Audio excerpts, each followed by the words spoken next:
Très bien, ça ce sera en fin d'émission. Et puis dans Vous êtes formidable, aux éditions Mon Limousin, les épreuves d'Antoine Coudert. C'est une plongée à la fin du 19e et début du 20e siècle dans le Limousin rural qui a évidemment disparu aujourd'hui, mais qui a été capturé grâce aux photos magnifiques d'Antoine Coudert, qui a peut-être été le premier photographe dans le Limousin. On plonge, on fait ce voyage grâce à l'autrice Martine Douté, qui est notre invitée aujourd'hui.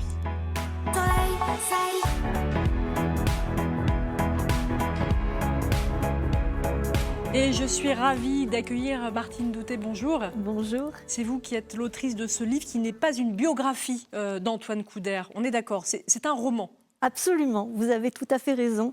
Et je ne voulais pas faire une biographie, d'abord parce que je ne suis pas biographe, que ce n'est pas ce qui me touche particulièrement dans l'écriture, mais par contre, je me suis honteusement servie de ce qui existait déjà pour construire ce roman, pour quand même le baser sur les choses réelles que l'on sait de cet homme qui était, je le disais, peut-être le premier photographe en Limousin à la fin du 19e siècle. Oui, je pense effectivement, parce qu'il a commencé à faire de la photographie vers 1895 et c'était une époque où dans les campagnes, en Limousin comme ailleurs, la photographie n'était pas du tout connue et faisait peur même. Oui. Les gens craignaient qu'on vous vole votre âme en vous photographiant. Oui, c'est vrai. Donc c'était une gageure de la part de ce jeune homme. Il était jeune quand il a commencé. Oui, il était jeune. C'était qui Antoine Coudert ? Alors moi, ce que je trouve extraordinaire, c'est que c'était quelqu'un d'un milieu extrêmement modeste, donc rien ne le prédisposait à se passionner pour la photographie. Et en plus, il a eu une enfance assez chaotique, puisque sa mère a eu cet enfant seul et il est né avec un pied beau. Et donc on pensait effectivement que c'était une punition, que sa mère était punie. Et donc il a été rejeté par la société parce qu'on pensait quelque part quand même que c'était le diable qui... Ou qu'il avait mérité. Voilà, absolument. Là, on a vu quelques-uns des clichés. Il y a 60 clichés dans Coudert, dans une soixantaine de clichés. Oui. Il s'intéressait aux scènes de la vie rurale, aux petites gens. C'est des instants comme ça qu'il a capturés. Il faisait poser les gens, on le voit aussi. Absolument, oui. Et ça, c'est ça qui est merveilleux, c'est que ce jeune homme qui était rejeté par la société a voulu en plus aller vers tous ces gens. Une façon peut-être de se faire accepter. C'est absolument, ce que vous dites aussi dans le roman. Une sorte de rédemption, une sorte... Et je trouve que cette façon qu'il avait de prendre ces photographies, de faire trace de ce Limousin de l'époque, on voit que derrière son œil, c'est l'œil d'un artiste. Oui, parce que la lumière est très belle sur les photos. Ce sont des très beaux clichés. Oui. Donc on sent qu'effectivement qu'il avait le sens de la lumière, comme vous dites, absolument. Oui. Comment est-ce que vous avez découvert le travail d'Antoine Coudert et toutes ces photos ? Alors je les ai découverts au début, je pense, parce qu'il y a eu un livre qui est sorti en 1997, je crois, quelque chose comme ça, avec quelques-unes de ces photos. Mais bon, à l'époque, la qualité de photos était quand même très, très limitée. C'était un joli témoignage déjà, mais les photos étaient très noires. Et moi, j'ai eu envie de me dire, mais je veux voir les autres et je veux les voir belles. Est-ce que c'est possible ? Et oui, c'est possible, parce qu'aux archives départementales, ils ont conservé ces 99 photos, parce qu'il y a eu 99 plaques de verre qui ont été retrouvées miraculeusement dans le grenier de la mairie de... je ne sais plus si c'est d'Aix-la-Marsalouse ou de Merlines, voilà. Et c'est un véritable trésor d'avoir retrouvé ces 99 plaques. Oui. Aujourd'hui, donc vous parlez des archives départementales, donc de la Haute-Vienne.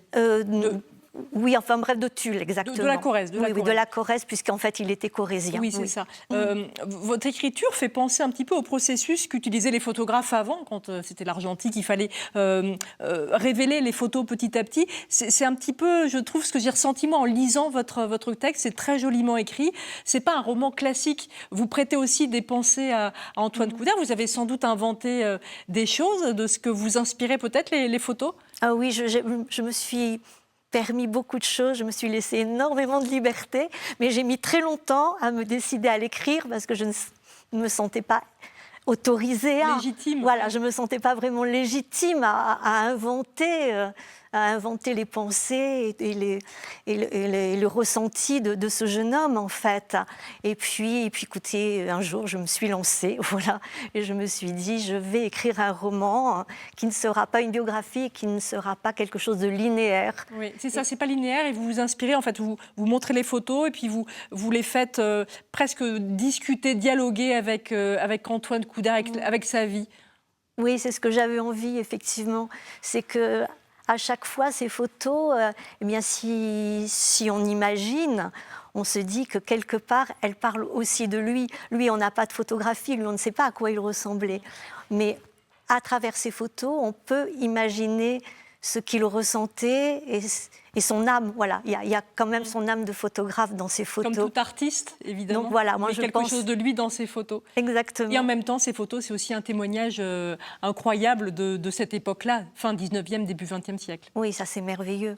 Que quelqu'un comme lui ait gardé trace de toutes ces personnes, moi je trouve ça très émouvant de voir... toutes ces jeunes femmes qui sont effectivement en train de laver le linge, tous ces couples, toutes ces familles, tous ces enfants. Ces scènes de vie que vous racontez bien en mots. Donc il y a de la photo, des très belles photos, il y a des très jolis mots. Donc je vous conseille vraiment de lire ce livre aux éditions Mon Limousin. Vous restez avec nous, Martine. On va parler aussi un peu de votre parcours d'autrice, parce que vous n'avez pas fait ça. Vous avez beaucoup écrit, mais vous avez fait d'autres choses aussi avant. Or, il faut lui dire que la mort, elle touche tout ce qui est vivant. Et merci beaucoup Marie-Michel, parce qu'on pourrait en parler des heures, hein, mais vous reviendrez pour nous en parler. Oui, la mort, elle est présente aussi dans votre livre, parce qu'Antoine Couder, le début du livre, c'est une photographie pour un cliché d'une jeune femme qui est morte. Voilà. C'est ce que j'ai souhaité faire, effectivement. J'ai souhaité qu'il commence sa carrière par ce genre de photographie qui était très, très...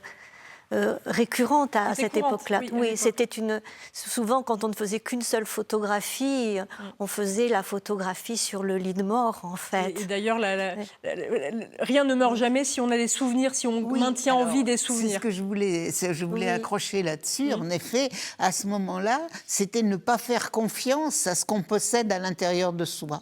Car c'est dans notre mémoire que les morts vivent. C'est dans notre mémoire que nous pouvons, et c'est ce qui permet un travail de deuil, c'est d'évoquer tout ce qu'on a vécu avec les personnes qui sont mortes. Merci. Marie-Michel pour ces mots, c'est du bon sens, tout simplement. Martine, revenons sur votre parcours très rapidement. Oui. Vous êtes autrice, vous avez écrit plein de livres. Vous les avez comptés ?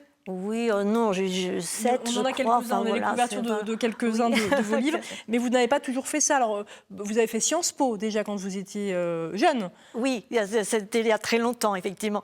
Après comédienne, vous êtes allée au cours Florent, le fameux cours Florent. Absolument. Du cours j'ai Florent fait le cours Florent et j'ai eu la chance, moi, de connaître Florent et de rentrer au cours Florent quand Florent commençait. On était dans une petite salle de danse. Ça ne s'appelait pas le cours Florent ? Ah ben, on disait chez Florent à l'époque. Je suis chez Florent. Oui, bien sûr. C'était lui, bien sûr. Et moi, j'ai vécu aussi le déménagement à Pont-Marie, où tous les comédiens ont donné un coup de main pour commencer à aménager. Et là, on arrivait dans un lieu merveilleux qui était 10 fois plus grand que cette petite salle. Donc comédienne, voilà. Vous avez fait des seuls en scène. Oui, j'ai fait du seul en scène, absolument, au Café-Théâtre à Paris. Oui. Vous avez été régisseuse. Vous êtes après revenue aussi, donc plutôt dans la région. Vous étiez née à Périgueux, vous êtes venue vivre en Haute-Vienne. Oui, parce que j'avais quand même des attaches familiales ici. Donc forcément, moi, à la naissance de ma fille, il y a très longtemps, j'ai tout de suite acheté une petite maison pour qu'elle ait des attaches ici, parce que je trouve que c'est important, les racines. Et puis après, libraire, et puis autrice. Vous avez écrit plein de choses, pièces de théâtre, nouvelles et romans. Et pour conclure, moi, j'ai juste envie de dire ça. Achetez ce dernier livre parce que c'est passionnant, c'est très bien écrit, c'est poétique aussi, je trouve. Merci. Et puis on découvre ce magnifique travail de ce photographe Antoine Couder. Allez, on va terminer avec un petit peu de jardinage et avec Karine.